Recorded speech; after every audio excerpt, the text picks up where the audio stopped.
newcomers to the crypto market, learning how to store funds safely is incredibly important. What options are there out there, and which are the safest? Yeah, sure. So crypto wallets are divided mainly into two categories. You have cold wallets and you have hot wallets. So cold wallets is a term for hardware wallets that store crypto for you. These are physical items that plug into your laptop. So these are like USB sticks, and they transfer your funds onto that stick. And this is by far the most secure method for storing cryptocurrencies. Hot wallets refer to online software that stores your crypto, and this can be mobile applications, browser extensions, funds held on a crypto exchange, basically any wallet service connected to the internet.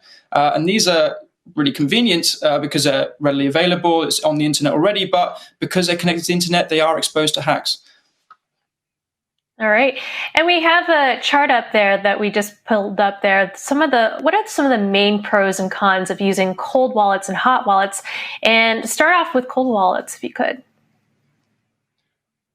Yeah, sure.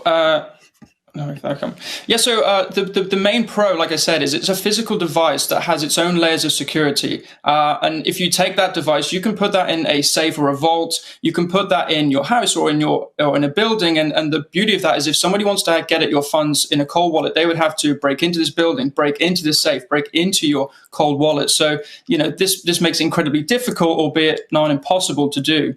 The cons of it is obviously it's a physical device, so it has a price tag. And these devices can also be a little bit difficult for non-tech savvy people to set up. And funds, like I said, aren't readily available to use because they are being stored off the internet.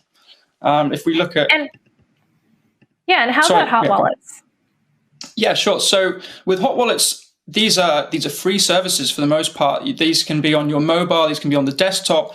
They support Bitcoin and pretty much every other cryptocurrency that you can think of. Like I said, they're attached to the internet, so you can access your funds straight away. Just punch in your password and you can access it.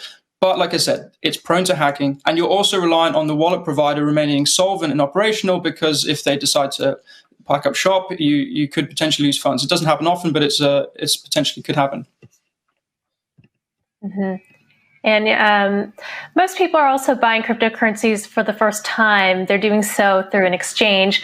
But how safe is it leaving cryptocurrencies stored on an exchange? And is there anything people can do to increase the safety of their exchange-held funds? Yeah, absolutely. So a general rule of thumb is you should never leave your funds on exchange. So there's a saying, not your keys, not your crypto. And this essentially means that when you leave your funds on exchange, you don't actually own the private keys to that wallet where your funds are being stored. The exchange does. So this is something you need to keep in mind. That being said, some exchanges like Binance have this backup fund where if there is a hack or you lose your funds, that you can be compensated. But this is not an industry standard, and these should not be relied upon. To improve your safety when using exchanges, you should always enable two-factor authentication and set up withdrawal passwords and whitelist your addresses where possible.